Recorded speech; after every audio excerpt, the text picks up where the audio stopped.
IMF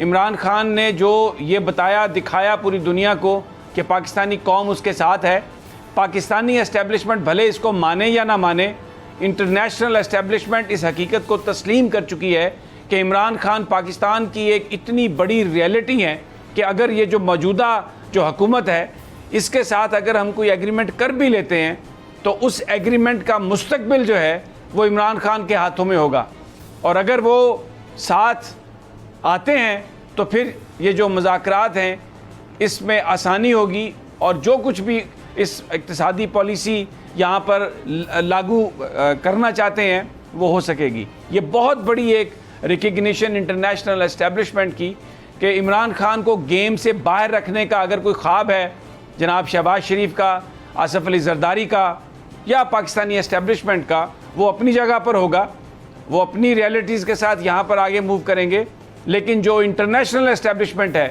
وہ تحریک انصاف کی موجودگی کے بغیر پاکستان کے ساتھ کسی قسم کا بھی میننگ فل معاہدہ شاید کرنے کے لیے تیار نظر نہیں آتی ہے۔ ہمیں اس بات کی یہ سمجھ آئی۔ مزمل سہروردی صاحب، عمران خان کو تو نکال دیا تو زیرو ہو گیا ان کے جو اس وقت اگر ہم نون لیگ کی بات سنیں یا اسٹیبلشمنٹ کی بات سنیں، وہ جو جن کے چہرے نظر نہیں آتے، جن کی صرف صدائیں آتی ہیں اور ہم یہ ڈھونڈنے کی کوشش کر رہے ہیں کہ وہ کون تھے یا وہ کون تھا، لیکن انٹرنیشنل اسٹیبلشمنٹ تو یہ کہہ رہی ہے کہ عمران خان ساتھ آئے گا تو بات بنے گی۔ دیکھیں سمیع ابراہیم صاحب، آپ کا اپنا چیزوں کو دیکھنے کا اور پرکھنے کا ہے۔ اصل میں جو میں نے اس حوالے سے کچھ جاننے کی کوشش کی ہے، یہ 25 مئی سے قبل کی میٹنگ ہے، جب عمران خان صاحب نے ابھی لانگ مارچ کا اعلان نہیں کیا تھا، اور یہ تب کی میٹنگ ہے جب پی ایم ایل این یہ کہہ رہی تھی کہ ہم 48 گھنٹے میں اسمبلیاں توڑ کے الیکشن کی طرف چلے جائیں گے، اور ایک سٹیج پہ شہباز شریف نے وہ اسمبلیاں توڑنے کی تقریر لکھ بھی لی تھی، اور یہ تھا کہ ہم یہ کڑوی گولیاں نہیں کھائیں گے۔ مریم نواز بھی جلسوں میں کہہ رہی تھیں کہ ہم یہ ٹوکرا کیوں اٹھائیں، ہمیں انتخابات میں جانا چاہیے اور بجٹ دینے کی ضرورت نہیں ہے، بجٹ سے پہلے فوری انتخابات میں جائیں۔ اس وقت پاکستان کی اسٹیبلشمنٹ ابن حفیظ شیخ صاحب کو بھی بلایا اور انہیں کراچی ایئرپورٹ پہ جس طرح پروٹوکول دیا گیا، شوکت ترین صاحب سے بھی بات کی اور لوگوں کو بھی اکٹھا کیا، کیونکہ پھر اس وقت ملک تو چلانا تھا۔ اگر ملک کی بڑی سیاسی جماعتیں اس وقت انتخابات کا راستہ لے لیتی تو بجٹ کس نے دینا تھا؟ بجٹ تو اکانومسٹ نے دینا تھا۔ آئی ایم ایف سے بات کس نے کرنی تھی؟ اس کے لیے کوئی معاشی ماہرین چاہیے تھے، اور وہ ان پر مشتمل کوئی ٹیم ہوتی جو اگر دونوں بڑی، نہ مسلم لیگ نون نہ پی ٹی آئی کوئی بھی نہ ہوتا تو کیا ملک کا تو کوئی والی وارث ہوتا نا؟ تو اسی لیے ہم نے دیکھا کہ وہ حفیظ شیخ صاحب جن کے وارنٹ نکلے ہوئے تھے ان کی بیل بھی ہوئی اور وہ کراچی ایئرپورٹ پہ پروٹوکول سے نکلے۔ اسی وقت شوکت ترین صاحب سے بات ہوئی اور لوگ بھی، رضا باقر صاحب سے بھی بات ہوئی۔ اس وقت یہ بات چل رہی تھی کہ ایک ٹیکنوکریٹس کی حکومت بنائی جائے جو پھر آگے اس کرائسس کو لے کر چلے۔ ٹیکنوکریٹس کی حکومت تو ابھی شوکت ترین صاحب یہ کہہ رہے ہیں کہ ہم نے کہا کہ اگر آپ بنائیں گے تو ہم آپ کے ساتھ ملنے کے لیے تیار ہیں، لیکن انہوں نے اس بات کو نہیں مانا۔ انہوں نے آمادگی ٹیکنوکریٹس کی حکومت کے لیے دی اس وقت شوکت ترین صاحب نے، اور وہ بننے جا رہی تھی وہ حکومت، لیکن پھر عمران خان صاحب نے 25 مئی کا اعلان کر دیا، پھر لوگ کھڑے ہو گئے، پھر وہ ٹوٹتی ہوئی حکومت اور اسمبلیاں جو ہیں وہ رک گئیں، اور اس کے بعد جو کچھ ہوا وہ ہمارے سامنے ہے۔ یہ جو شوکت ترین صاحب نے میٹنگ بتائی ہے یہ 25 مئی سے پہلے کی ہے۔ یہ تب ہے جب میں اور آپ اور رانا طاہر صاحب یہاں شو کر رہے تھے اور ہم کہہ رہے تھے کہ حکومت شاید 48-72 گھنٹے کی مہمان ہے۔ یہ تب ہے جب جلسوں میں کہا جا رہا تھا کہ ہم یہ کچرا نہیں اٹھانے کو تیار ہیں، ہمیں فوراً انتخابات کا اعلان کر دینا چاہیے۔ یہ اس وقت جو پلان بی بن رہا تھا کہ ملک پھر چلے گا کیسے اگر یہ حکومت بھی چھوڑ دیتی ہے۔ پھر 90 دن کسی نے تو یہ حکومت چلانی تھی نا، کسی نے تو یہ ملک چلانا تھا، آئی ایم ایف سے بات کرنی تھی۔ مزمل صاحب ابھی یہ جو چل رہا ہے اس کو آپ حکومت چلانا، ملک چلانا کہتے ہیں؟ وہ اپنا پرسپیکٹیو ہے، میں آپ کے پرسپیکٹیو کو چیلنج نہیں کرنا چاہتا۔ سٹیج آپ کا ہے، فورم آپ کا ہے، اور میں نے آپ کو چیلنج نہیں کرنے آیا۔ آپ نے جو شوکت ترین صاحب کی بات کی اس میں آئی ایم ایف کی میں نہیں سمجھتا کوئی ڈیمانڈ ہوگی۔ وہ پاکستان میں جو پاکستان کے اسٹیک ہولڈرز ہیں ان کے لیے ایک بہت بڑا مسئلہ یہ رضا باقر صاحب جو ہیں، یہ حفیظ شیخ صاحب جو ہیں، یہ شوکت ترین صاحب جو ہیں، یہ شوکت ترین صاحب کا پی ٹی آئی سے کیا تعلق تھا؟ یہ کب شامل ہوئے پی ٹی آئی میں؟ ابھی بھی پی ٹی آئی میں کب شامل ہوئے؟